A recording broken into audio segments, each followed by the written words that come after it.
بسم الله الرحمن الرحيم، والصلاة والسلام على أشرف المرسلين سيدنا محمد عليه أفضل الصلاة والسلام.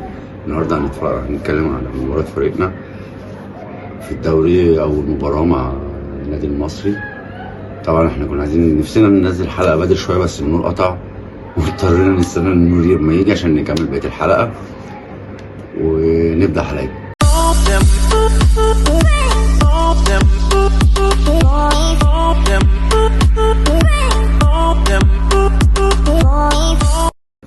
أول كلامنا نقول ألف ألف مبروك للنادي الأهلي، فوزوا النهاردة على النادي المصري 4-0 في أول مبارياتنا في الدوري.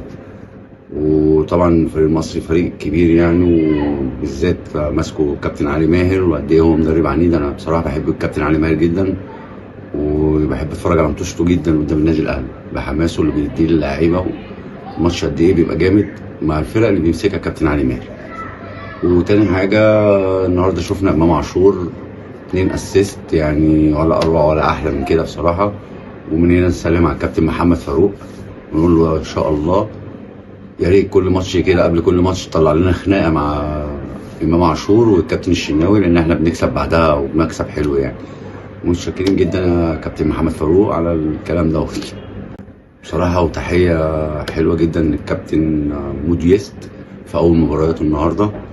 هو بصراحه ما كانش يعني موفق، بس طبعا اول مباراه، بس باين ان هو ان شاء الله دبابه جديده للنادي الاهلي، وان شاء الله منتظرين منه اكتر من كده واحسن من كده. وشكله في الملعب ان شاء الله هيبقى فيه كلام تاني خالص لما يندمج مع الفرقه، وبالذات مع بيرسي تاو. انا حاسس ان عاملين جبهتين من نار. الجبهتين دولت لو اشتغلوا مع موتسيد هيبقوا حاجه تانيه خالص.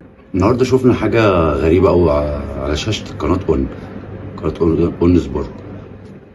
اي اف سي يعني ايه؟ كان طلع اختصار للنادي الاهلي اي اف سي، وام اس اس ده اختصار النادي المصري. هي يعني ايه؟ والله لو حد فاهم الموضوع دوت، انا بجد انا مش فاهمه. لو حد فاهمه هو يعني كان يقصده ايه بالاختصارات ديت يكتبها لنا في التعليقات ويقول لنا ايه اي اف سي وام سي اس، يعني كان الاختصار ده ايه؟ طبعا شفنا الهدفين اللي صنعهم امام عاشور، الهدف الاول والهدف الثالث. الهدف الاول بصراحه لمسه، يعني اللمسه دي من لمسات ابو تريكه بصراحه، كانت لمسه حلوه جدا من امام عاشور. والهدف الثالث عكسيه ولا اروع، عكسيه 3/4 الملعب يعني. بصراحه يا ريت امام يتخانق مع الشناوي على طول قبل كل ماتش عشان يقدر يدينا هدفين كده صناعه، وان شاء الله هو اللي هيسجل المره الجايه. وايه حكايه الحلقه اللي حلقها بيرسي تاو دي؟ بصراحه جاب هدفين النهارده جامدين جدا، الاثنين ار2، هدفين احلى من بعض، الاثنين بنفس الامكانيات وبنفس الدقه وبنفس الزاويه. هدفين جامدين جدا. كابتن بيرسي تاو الحلقه عامله شغل جامد قوي.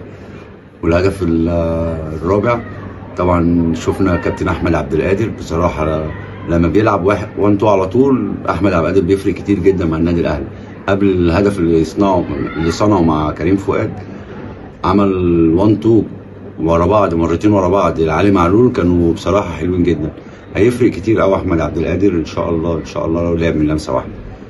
والهدف الرابع هدف لكريم فؤاد، ونقول له الحمد لله على سلامته، وكنا مستنيينه بقالنا كتير جدا، ورجع لنا احسن رجعه بهدف جامد جدا بوش رجله الخارجي. يعني كان هدف جامد حلو بصراحه. وشفنا كعب، يعني زي ما كابتن مدحت شلبي كده بيقول كعب محني لاحمد عبد القادر. كعب من لمسه تيكا تاكا ديت اهداف. هو كان مش عارف، هم الاربع اهداف بصراحه مش عارف اقول اني احسن هدف في الاربعه احسن من بعض. النهارده عندنا فوز اول فوز لنادي زد على نادي الاسماعيلي، واول تصدي لضربه جزاء من الكابتن علي لطفي. وشكلها هتبقى معركه جامده جدا السنه دي من حراس مرمى النادي الاهلي سابقا علي لطفي وبين الشناوي. وان شاء الله هتبقى منافسه جامده جدا على احسن حارس، وهنعرف في نهايه الموسم ان شاء الله مين هياخد فيهم احسن حارس. انا حاسس ان علي لطفي السنه دي هيبقى حاجه تانية خالص، وربنا يسهله ان شاء الله. واول هزيمه النادي الاسماعيلي، وعلى الله بكره ما يطلع لناش خالد الغندور ويقول لنا الاسماعيلي اتغلب من نادي زد عشان الاهلي ما بيروحش يلعب في اسماعيليه. طبعا الحوار بتاع كل سنه ان الاهلي ما بيلعبش في اسماعيليه والاسماعيلي بيخسر عشان الاهلي ما بيلعبش في اسماعيليه. كده خلصت اخبارنا النهارده. ما تنسوش اللايك والشير والمتابعه وتفعيل زر الجرس عشان يوصلكم كل جديد من قناتي. في اخر الكلام، سلام.